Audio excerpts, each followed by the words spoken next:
श्रुणिका, इकडे ये ग. काय झालं तुला? तू एवढी डल का दिसत आहेस? आणि तुझ्या स्कर्टवर हा डाग कशाचा पडलाय ग? स्कूलच्या टीचर आपल्या क्लासमधील 6 वर्षांच्या श्रुणिकाला विचारत होत्या. ती म्हणाली, मॅडम, माझ्या पोटात खूप दुखतंय हो, आणि हे डाग कशाचे पडतायत मलाही कळत नाहीये. फक्त 6 वर्षांची ती मुलगी, आणि तिच्या पोटात खूप दुखत होतं, आणि तिच्या स्कर्टवर जो डाग पडला होता तो होता पिरियड्सचा. सो मला काय वाटतंय, का बरं एवढ्या लवकर छोट्या मुलींना पिरियड्स येत असतील? तर आज आपण मराठी आई या यूट्यूब चॅनलवरती लहान मुलींमध्ये अर्ली पिरियड्स येण्याची कारणे काय आहेत याविषयी चर्चा करणार आहोत. आणि लहान मुलींना लवकर पिरियड्स येऊ नयेत यासाठी आपण काय खबरदारी घेऊ शकतो याविषयीही आपण चर्चा करणार आहोत. आजकाल 5 ते 6 वर्षांच्या मुलींना पिरियड्स येताना दिसत आहेत. कशामुळे होत असेल हे? अगदी छोट्या छोट्या मुली पण लवकर वयात आलेल्या दिसतात. पण हे होतं कशामुळे?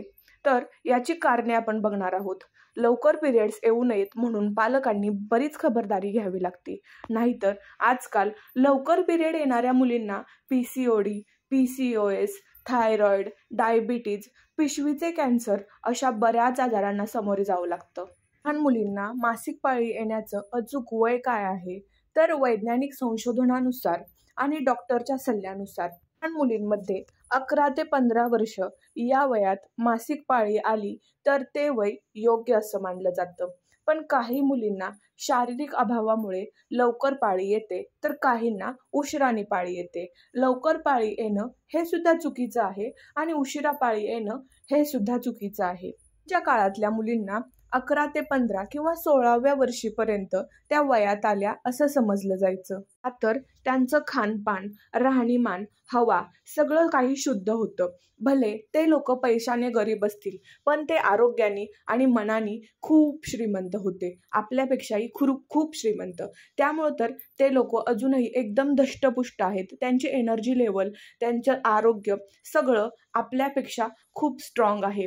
आपण 30 किंवा 35व्या वर्षीच थकून जातो, पण हे लोक 70, 80 वर्षही खूप चालतात, व्यायाम करतात, योगा करतात.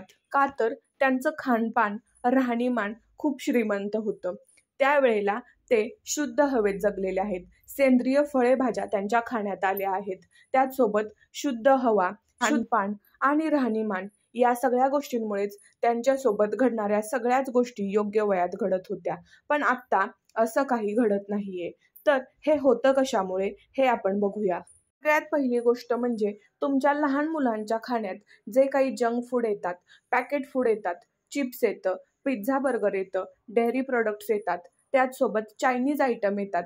या सगळ्या गोष्टींमुळे मुलांच्या शरीरात कॅलरीज वाढतात. कॅलरीज म्हणजे अतिरिक्त जी चरबी असते ती वाढते. त्यामुळे इस्ट्रोजनची पातळीही वाढते, आणि लहान मुलं लवकर किंवा लहान मुली लवकर वयात आल्यासारख्या दिसतात. त्याचसोबत अगदी छोटी छोटी मुलं असतात. 5वी 6वीतल्या मुलांनाही मिशा फुटताना दिसतात. मुलं धष्टपुष्ट झालेली दिसतात. कशामुळे होतं हे कशामुळे? तर बाहेरच्या खाण्यामुळे होतं. लहान मुलांच्या खाण्यात जे बेकरी प्रोडक्ट्स येतात, चॉकलेट्स येतात, डेअरी प्रोडक्ट्स येतात, त्याचसोबत जे चायनीज, चिकन यासारख्या गोष्टींमुळे हे सगळं होत असतं. तुम्हाला काय वाटतं? चिकन खाल्ल्यानं लहान मुलांच्यात प्रोटीन वाढते, पण आजकालचं चिकन मिळतंय कसं माहितीये का तुम्हाला? त्या कोंबड्या लवकर मोठ्या दिसण्यासाठी त्यांना इंजेक्शन दिलं जातं, आणि अशा इंजेक्शन दिलेल्या कोंबड्या गुबगुबीत दिसतात. त्या कापल्या जातात, आणि त्याच कोंबड्यांचं चिकन आपल्या खाण्यात येतं.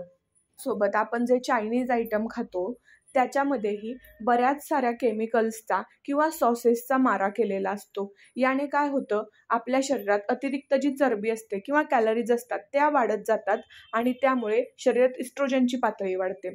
त्यामुळे मुली वयाआधीच मोठ्या दिसू लागतात, जाड दिसू लागतात, त्या स्थूल होतात. आणि एखाद्या मुलीला बघून आपण म्हणतो, ही मुलगी 4थीला आहे, तिच्याकडे बघून वाटतही नाही की ती मुलगी 4थीला आहे.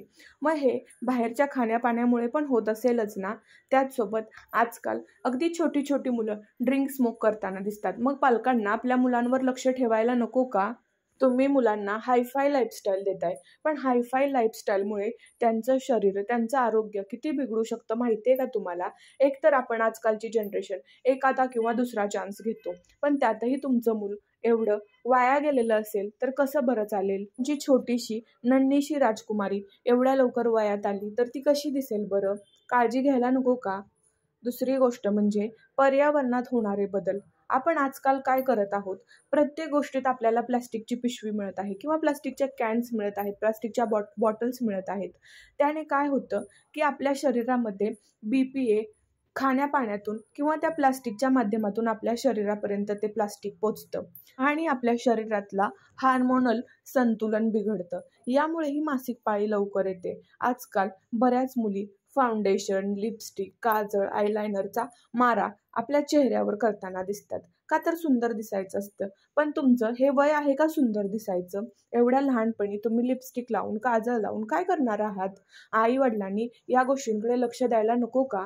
कारण त्या गोष्टींमुळेही आपल्या शरीरात भरपूर सारे केमिकल्स जाऊ शकतात आणि त्यामुळेही मासिक पाळी मुलींना लवकर येते. तिसरी महत्त्वाची गोष्ट म्हणजे स्ट्रेस आणि टेन्शन. आजकाल तुम्ही बघत आहात की खूप स्पर्धा वाढलेली आहे. त्याचसोबत मुलांवरती अभ्यासाचं खूप बर्डन आहे. त्यातच जर काही कौटुंबिक समस्या असतील, घरात काही वादविवादाचं वातावरण असेल, बाहेरची सामाजिक रोजची होणारी काही ना काही उथलपुथल मुलींच्या मनावर परिणाम करून जाते. माझं होईल कसं? मी जर ह्या सब्जेक्टमध्ये फेल झाले, त्या सब्जेक्टमध्ये फेल झाले, आई बाबा काय मला बोलतील? अशा अनेक गोष्टींमुळेही मुलींवरती स्ट्रेस येतो, ताण येतो आणि त्यामुळे त्यांना पिरियड्स लवकर येतात. सोबत अनुवंशिकताही या गोष्टींवर परिणाम करताना दिसते. आईला, आजीला किंवा घरातल्या कोणत्याही इतर व्यक्तीला म्हणजे आत्याला वगैरे लवकर पिरियड आले असतील तर मुलीला लवकर पिरियड्स येतात. त्यामुळे अनुवंशिकतेचाही या गोष्टींवर परिणाम होताना दिसतो. सोबत आजकालच्या मुली मैदानी खेळ अजिबात खेळत नाहीत. त्यांचा बराच वेळ हा लॅपटॉप, TV, मोबाईल बघण्यात जातो. शारीरिक हालचाल न झाल्यामुळे मुलींमध्ये स्थूलता वाढते आणि त्यांना मासिक पाळी लवकर येते. आता आपण यावर काय उपाययोजना करता येतील याकडे लक्ष देऊया. 3 सोप्या गोष्टी आहेत. पहिली गोष्ट म्हणजे तुम्ही तुमच्या मुलींना जास्त जंक फूड देऊ नका. बाहेरचे खाद्यपदार्थ देऊ नका. त्यांना समतोल आहार द्या. त्याचसोबत त्यांच्या आहारामध्ये दूध, डाळी, हिरव्या पालेभाज्या, फळांचा समावेश जास्त ठेवा. मेकअप प्रोडक्ट्स त्या जास्त वापरणार नाहीत याकडे लक्ष द्या. त्यांच्या शरीराची स्थूलता वाढू नये यासाठी त्यांना कराटे, स्विमिंग, त्याचसोबत सायकलिंगचे छंद लावा. त्याचसोबत कराटे त्यांच्या सेल्फ डिफेन्ससाठीही खूप महत्त्वाचे आहे. त्याचसोबत तुम्ही मुलींना स्ट्रेस किंवा टेन्शन जास्त येणार नाही याकडेही लक्ष द्यावे. आपल्या मोठ्या होणाऱ्या मुला-मुलींसोबत मैत्रीपूर्ण नाते ठेवावे. त्या आपल्यासोबत सगळ्या गोष्टी शेअर करतील याकडेही लक्ष द्यावे. याने तुमच्यामध्ये मैत्रीपूर्ण नाते निर्माण होईल. त्यामुळे मुलींना स्ट्रेस येणार नाही, टेन्शन येणार नाही आणि आपल्या मुली योग्य वयात पिरियड्स किंवा मासिक पाळीसारख्या समस्यांना सामोऱ्या जातील.